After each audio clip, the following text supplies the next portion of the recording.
সুপ্রিয় দর্শক, এই মুহূর্তে আমার ক্যামেরার সামনে দাঁড়িয়ে আছে ফুটফুটে এক আপু, এক অসহায় বোন। শুনবো তার জীবন কাহিনী, জীবন গল্প। আসসালামু আলাইকুম আপু। ওয়ালাইকুম আসসালাম। আসসালামু আলাইকুম। ওয়ালাইকুম আসসালাম। আপু, আপনার নাম কি? আমার নাম পপি। আপনার নাম পপি। জি। আপনি কোথা থেকে এসেছেন? আমি নওগাঁ থেকে এসেছি। রাজশাহী, নওগাঁ। নওগাঁ। আচ্ছা আপু, আপনার বয়স কত? 26। 26 বছর। আচ্ছা আপু, আপনার কি বিয়ে হয়েছে? হ্যাঁ, আমার বিয়ে হয়েছে। আমার হাজবেন্ড মারা গেছে রুট অ্যাক্সিডেন্টে। রুট অ্যাক্সিডেন্টে মারা গেছে। আপনার হাজবেন্ড কত বছর আগে মারা গেছে? 4 বছর আগে মারা গেছে। 4 বছর আগে। আপনার ঘরে কোনো বেবি আছে? না, আমার কোনো বেবি হয়নি। বেবি হয়নি। না।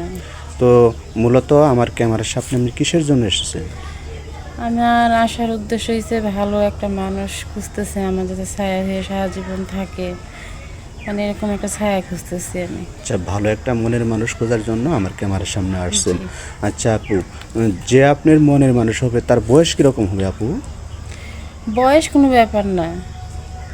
বয়স মানে বয়সকে আপনি প্রাধান্য দিচ্ছেন না, না? না। তার 30, মনটা 40, ভালো হইলেই 30, হইছে। 40, 45, 50 এরকম যদি হয় কোনো সমস্যা নেই। সমস্যা নেই। না। 30, 35, 40 বছরের কোনো ভাই কিন্তু সিঙ্গেল থাকে না।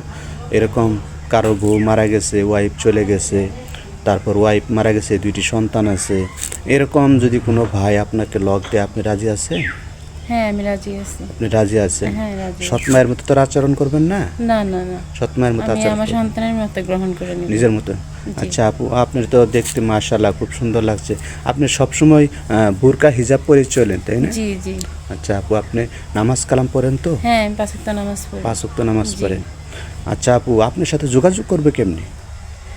আমার হাতে যোগাযোগ, আমার তো ফোন নেই। এই ভাইয়ার অফিসে আসছি, মানে আপনাদের অফিসের মাধ্যমে আমাকে যোগাযোগ মোট করতে কথায় হবে। আমাদের মাধ্যমে জি। যোগাযোগ করতে হবে। হ্যাঁ। সুপ্রিয় দর্শক, স্ক্রিনে যে নাম্বারটা দেখা যাচ্ছে এটা আমাদের চ্যানেল কর্তৃপক্ষের নাম্বার।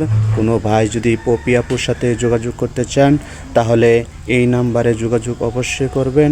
আর স্ক্রিনে যে দেওয়া নাম্বার, এই নাম্বারে ইমো আছে, হোয়াটসঅ্যাপ আছে। ইমো হোয়াটসঅ্যাপে যোগাযোগ করবেন। অন্যথায় কোনো বাজে মন্তব্য করবেন না, যেহেতু উনি একজন স্বামীহারা মেয়ে। সুদৃষ্টিতে দেখবেন।